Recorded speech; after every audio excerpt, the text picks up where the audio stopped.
Kumusta mga ka-amazing? May mundo na hindi lahat ay nakakapasok. Isang mundo sa tahimik, elegante, mabangong hangin, kristalang baso at mabigat ang kubyertos. Dito ang isang hapunan ay hindi basta pagkain. Isa itong karanasan, isang status symbol, isa itong statement. Habang ang iba'y kumakain ng tapsilog sa kanto, may mga taong nagbabayad ng 20 to 40,000 sa loob lamang ng 2 oras. Bakit? Dahil sa kalidad, dahil sa exclusivity, dahil sa pangalan, at minsan dahil kaya nila. Ngayon ay dadalhin ko kayo sa pinaka-eksklusibong dining destinations sa Pilipinas. At tandaan ninyo, habang paakyat ang ranking, paakyat din ang presyo. Kaya mga ka-amazing, simulan na natin. Number 10, Wolfgang's Steakhouse, Manila. BGC and Newport World Resorts. Specialty, USDA Prime Dry Age Porterhouse. Kapag sinabi mong steak na pang CEO, madalas Wolfgang ang unang naiisip. Pagpasok mo pa lang, ramdam mo na ang bigat ng ambience. Dark wood interiors, leather seats, tahimik na usapan, mga lalaking nakasuit, mga babaeng naka-designer dress. Ang signature nilang porterhouse steak for 2 ay dry age ng halos 28 days. Ibig sabihin, mas concentrated ang lasa, mas malambot ang karne.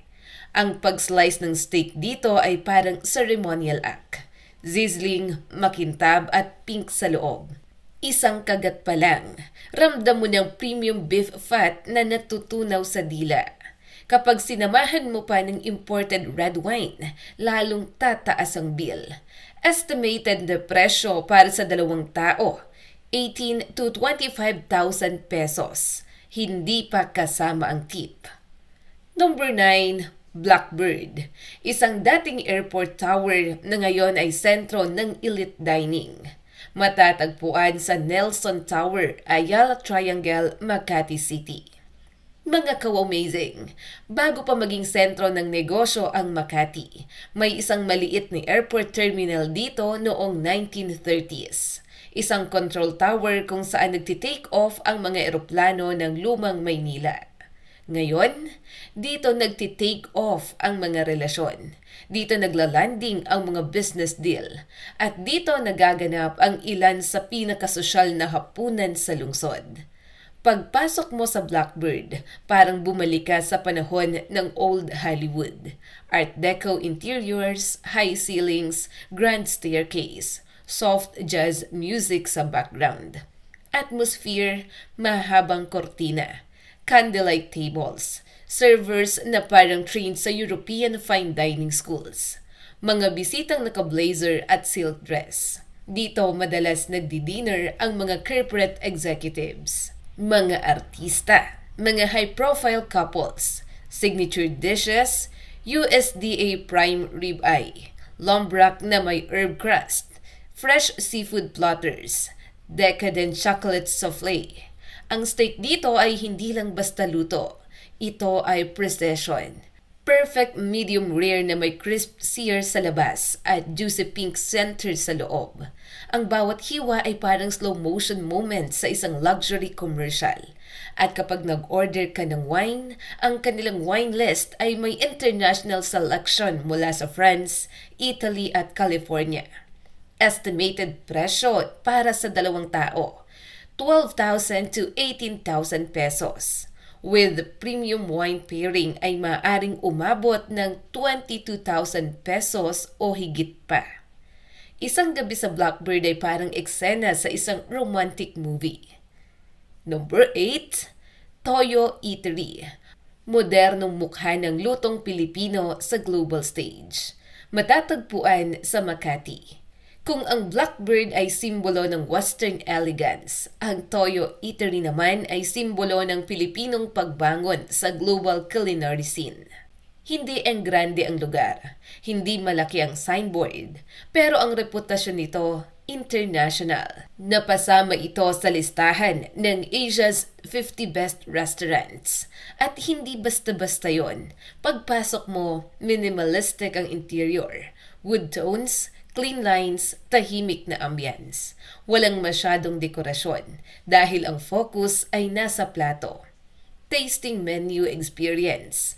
Ang kanilang 10 to 14 course tasting menu ay parang kwento ng Pilipinas sa bawat plato.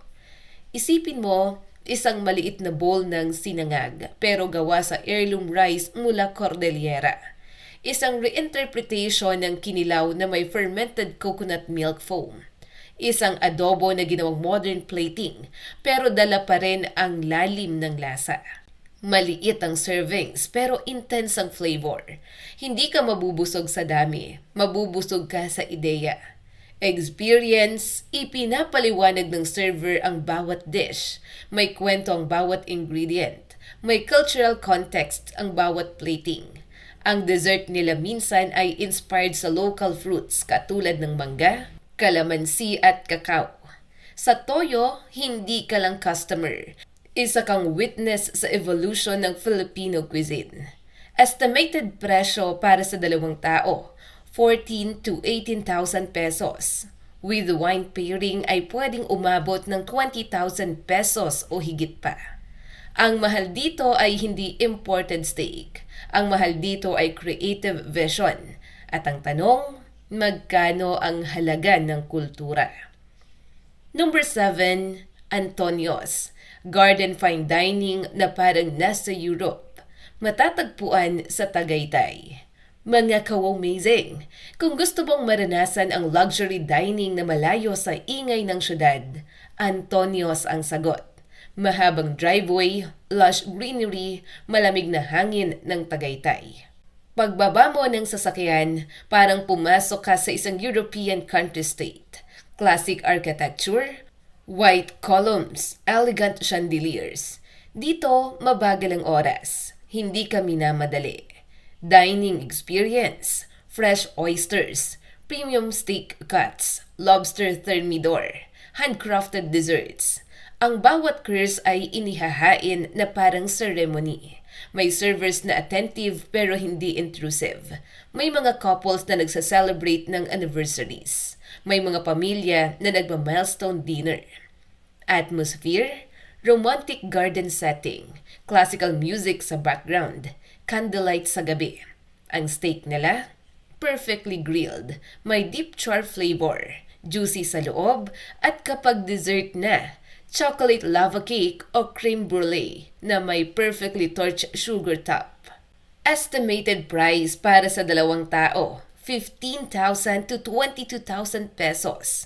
With premium wine ay 25,000 pesos o higit pa. Isang gabi dito ay parang proposal scene. Isang gabi dito ay parang memory na hindi mo makakalimutan. Number 6, Metis. Ang kusinang Pilipino na ginawang haute cuisine. Matatagpuan sa San Antonio Village, Makati City. Mga ka-amazing, sa unang tingin, hindi ito ang grande sa labas. Walang giant chandelier, walang grand staircase. Pero pagpasok mo, tahimik, minimalist, intimate. Dito ang konsepto ay simple. Filipino ingredients, global technique. Ang chef ng Metis ay kilala sa pagkuha ng mga lokal na sangkap. Heirloom rice, native herbs, fermented sauces. At pagbibigay dito ng international level sophistication. Isipin mo ito. Isang maliit na plato. May manipis na hiwa ng aged duck. May puree na gawa sa kamote. May fermented coconut reduction. Sa unang kagat, parang probinsya. Sa pangalawang kagat, parang Michelin star restaurant sa Europe. Ang tasting menu ay karaniwang 8 to 12 courses. Maliit ang serving pero bawat isa ay may konsepto at kwento. Atmosphere, low lighting, open kitchen, naririnig mo ang plating, nararamdaman mo ang focus. Estimated na presyo para sa 2 tao, 13 to 17,000 pesos. With wine pairing ay maaring umabot sa mahigit 20,000 piso. Dito mo marirealize, hindi kailangan imported ang lahat para maging mahal. Minsan, kultura ang binabayaran. Number 5, Helm by Josh Boutwood. Exclusive Chef's Counter Experience. Legazpi Village, Makati City. Ang tipo ng restaurant na hindi mo bastang madadaanan. Reservation only. Limited seats. Pagpasok mo, para kang pumasok sa isang culinary laboratory. Ang pinaka-espesyal dito, nakaupo ka mismo sa harap ng chef. Makikita mo ang bawat hiwa, ang bawat sauce drizzle, ang bawat plating decision. Ang menu, hindi fixed forever. Nagbabago depende sa season at availability. May curated wine pairing, 12 to 14 courses na meticulously planned. Isang dish dito ay maaaring gumamit ng 50 to 20 components. Isang sauce pa lang, may hours of preparation. Experience, tahimik ang mga customer. Walang malakas na tawanan dahil lahat ay nakatutok sa pagkain. Presyo para sa 2 tao, 18 to 24,000 pesos. Full wine pairing ay pwedeng lumampas ng 30,000. Ito ang lugar kung saan ang pagkain ay performance at ikaw ang audience. Number 4, Gallery by Shell. Art gallery pero ang medium ay pagkain. Matatagpuan sa BGC Taguig. Pagpasok mo pa lang, ramdam mong iba ito. Modern art vibes, clean lines, sophisticated ambience. Si Chef Shell ay kilala sa paggamit ng molecular gastronomy, foam, smoke, liquid nitrogen, texture play. May dish na parang bato ang itsura, pero pag kinagat mo, dessert pala. May dish na may smoke effect habang inihahain. May edible soil, may microgreens na parang painting. Tasting menu, 12 to 15 courses. Imported ingredients plus local influence. Ang presyo para sa 2 tao, 18 to 25,000 pesos. With premium wine pairing ay maaaring umabot ng 30,000 pesos o higit pa. Dito hindi ka lang kumakain, pinag-iisipan mo ang kinakain mo. Number 3, The Peak, Sky High Luxury Dining. Matatagpuan sa Grand Hyatt Manila, BGC. Mga ka-amazing! Imagine mo ito. Nasa rooftop ka ng isa sa pinakamataas na gusali sa Pilipinas. Sa baba mo, kumikislap ang ilaw ng Maynila. Sa harap mo, isang perfectly cooked premium steak. Sa kamay mo, isang baso ng champagne. Ito ang The Peak. Premium steaks, fresh seafoods, world-class wine selection. Ang view pa lang, bayad na.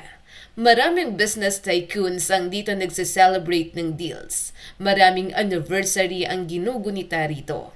Presyo para sa 2 tao, 15 to 20,000 pesos. Kapag may champagne at premium wine ay maaaring umabot ng 25,000 pesos o higit pa. Dito, binabayaran mo ang elevation, literal at figurative. Number 2, Roots Chris Steakhouse, Manila. The legendary sizzling steak experience. Kapag hinain ang steak dito, literal na sumisirit ang mantika sa init. 500-degree plate, butter topping, perfectly seared crust. Ang signature ribeye nila ay kayang umabot ng 5,000 per cut. Add sides, add dessert, add wine at biglang lalapit sa 25,000 pesos ang bill. Atmosphere, elegant, classic American steakhouse vibe. Presyo para sa 2 tao, 20,000 to 28,000 pesos. High-end wine pairing, pwedeng umabot ng 35,000 pesos. Isang dinner dito ay maaaring kasing presyo ng monthly rent ng condo sa Makati. Number 1, pinakamahal sa Pilipinas, Mereo, the French Palace of Fine Dining. Matatagpuan sa Raffles, Makati. Ito ng summit ng luxury dining. Pagpasok mo pa lang, marble floors, crystal lighting, immaculate service.